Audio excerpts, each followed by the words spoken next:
हाँ, तो क्या पढ़ने वाले हैं? वर्णमाला। देख रहे हैं सही से लिखा हुआ बोर्ड पर वर्णमाला। और वर्णमाला आज ऐसा पढ़ेंगे जो मजा आ जाएगा।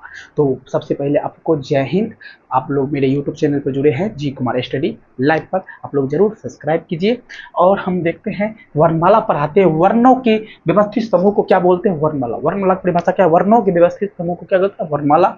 हिंदी में वर्णमाला कुल 52 होते हैं, मतलब 52 वर्ण होते हैं। हिंदी में कितने वर्ण होते हैं? 52 वर्ण होते हैं। यहाँ से प्रश्न बन सकता है ऑब्जेक्टिव, ठीक है। भाषा की सबसे छोटी इकाई, मतलब भाषा की सबसे छोटी इकाई। अगर भाषा लिख रहे होंगे सबसे छोटा चीज क्या लिख रहे होंगे? तो अक्षर। अक्षर यानी कि वर्ण। भाषा की सबसे छोटी इकाई क्या होता है? वर्ण होता है, ठीक है। भाषा की सबसे छोटी लिखित इकाई क्या होता है? वर्ण ही होता है। अगर कुछ चीज को लिख रहे, राम आम खाता है, तो सबसे पहले राम जो लिखा हुआ, राम जो बना हुआ नाम किसी का, तो पहले अक्षर से बनेगा र, आकर की मात्रा माँ, तो पहले क्या हुआ? र। तो रो क्या है? अक्षर है या तो वर्ण। मतलब भाषा की सबसे छोटी लिखित इकाई वर्ण होता है। भाषा की सबसे छोटी लिखित इकाई भी वर्ण होता है। वर्ण या तो अक्षर बोलते हैं, कोई दिक्कत वाली बात नहीं है। वर्ण अक्षर एक ही होता है। तो भाषा की सबसे छोटी सार्थक इकाई, मतलब भाषा की सबसे छोटी सार्थक इकाई जिसका अर्थ हो, क्या ओ का अर्थ होता है? नहीं। तो ओ प्लस आकर की मात्रा मो लगा देंगे तो आम बन जाएगा। आम का अर्थ होता है, आम मतलब किसी फल का नाम है आम। तो जिसका अर्थ हो, मतलब भाषा की सबसे छोटी सार्थक इकाई क्या होता है? शब्द। याद रखिएगा, भाषा की सबसे छोटी सार्थक इकाई जिसका अर्थ हो, सार्थक यानी अर्थ हो, क्या होता है? शब्द। भाषा की सबसे छोटी मौखिक इकाई, अगर मुंह से कुछ चीज बोल रहे हैं, अरे सब्सक्राइब कर दो भाई, तो ये चीज जो बोले, तो भाषा की सबसे छोटी इकाई मौखिक इकाई, मतलब मुंह से बोला गया, तो क्या होता है? ध्वनि। ध्वनि होता है, याद रखिएगा। ध्वनि है, क्रिकेटर धोनी नहीं, ध्वनि लिखने वाला ध्वनि, मुंह से आवाज, ध्वनि, ठीक है।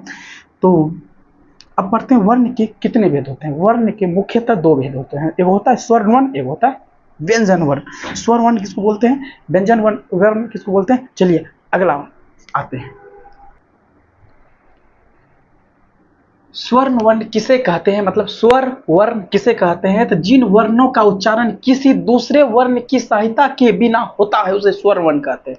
मतलब जिस वर्ण के उच्चारण हम स्वतंत्र रूप से कर सकते हैं उसको स्वर वर्ण कहते हैं। स्वर्ण वर्ण की कुल संख्या 11 होता है। ओ, आ, हर्षई, दीर्घई, हर्षऊ, दुर्गऊ, री, ए, अ, ओ, और। मतलब टोटल संख्या स्वर्ण वर्णों की 11। ओ से लेके औ तक कितना स्वर वर्ण है? तो कुल स्वर वर्ण की संख्या अगर पूछेंगे हिंदी वर्णमाला में कुल स्वरों की संख्या, तो बोलिए 11। कितना होता है जी? 11। और 2 गो होता है अयोगवा। अनुस्वर विसर्ग क्या है? ये अयोगवा है। क्या है? अयोगवा। इसको बोलते हैं अनुस्वर, इसको बोलते हैं विसर्ग। ये क्या है? एक अयोगवा है। अयोगवा की संख्या पूछे तो 2। अयोगवा की संख्या कितना होता है? तो अयोगवा की संख्या पूछे तो बोलिएगा 2 होता है। तो अयोगवा कितना? तो 2। कौन सा अयोगवा होता है? तो अनुस्वर और एगो विसर्ग, ठीक है। तो अब स्वर हम बता दिए 11 होता है। इसमें किसी दूसरे वर्ण की सहायता नहीं लेनी पड़ती है, ये सीधे कंठ और तालु से निकलता है, सीधे स्वर से निकलता है। जैसे कि अ, हर्षहि, दीर्घहि, हर्षहु, दुर्गहु, री, ए, अ, ओ और औ। 11, ठीक है। मतलब स्वरों की कुल संख्या 11 होता है। तो उच्चारण करने के आधार पर स्वरों की कुल संख्या कितनी? तो 10। तो उच्चारण करने के आधार पर स्वरों की कुल संख्या 10, ये पूछ लेगा। उच्चारण करने के आधार पर स्वरों की कुल संख्या, तो बोलिएगा 10 होता है। क्यों होता है आप पूछिएगा? क्यों होता है 10? सर किसको हटा दिया गया? तो आप तो पढ़ाए हैं 11, उच्चारण करने के आधार पर 10। क्यों? तो क्यों इसलिए सुनो। तो क्यों का मतलब होता है री जो देख रहे हैं आप, री का जो उच्चारण होता है र होता है।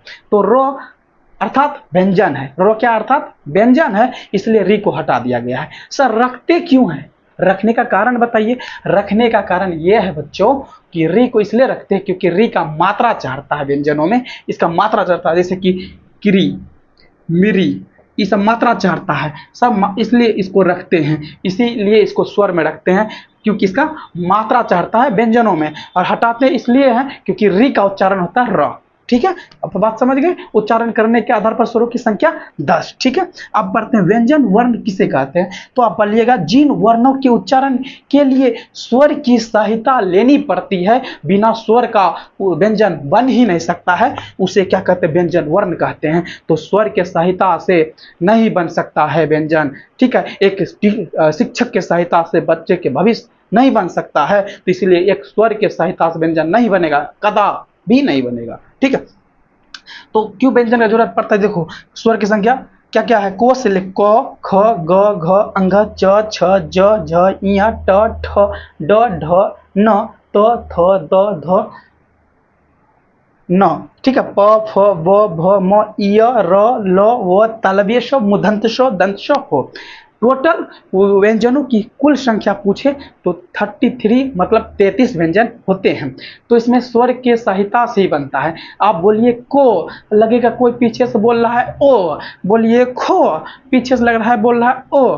तो आप ऐसे ही ट्राई कीजिए तो पता चल जाएगा इसमें ओ आता ही आता है। जैसे कि देखिए आपको हम समझाना चाह रहे होंगे, जैसे कि मान लिए को जो बोलते हैं आप, को जो बना है दो चीज से मिलकर बनता है। इसमें तो पहले कोहलंत प्लस ओ मिलता है तो क्या बन जाता है, कोहलंत मतलब ओ, तो मिलेगा तो बन जाएगा को में ओ आता है। ओ क्या है, व्यंजन है, इसलिए व्यंजन व्यंजन को बनाने के लिए स्वर का सहायता लेना पड़ता है। तो नहीं लेगा तो को का निर्माण नहीं होगा, अर्थात क बोलेंगे ओ नहीं, क क क को नहीं बोलना है, क अगर वो छीन लेंगे को से क बोलेंगे। ठीक है, समझ गए। तो व्यंजनों की कुल संख्या 33 होता है, मतलब 33 होता है। व्यंजनों को देख लीजिए, लिख दिए हैं, इसको काउंट कर लीजिएगा, 33 होता है। चलिए हम आगे पढ़ते हैं।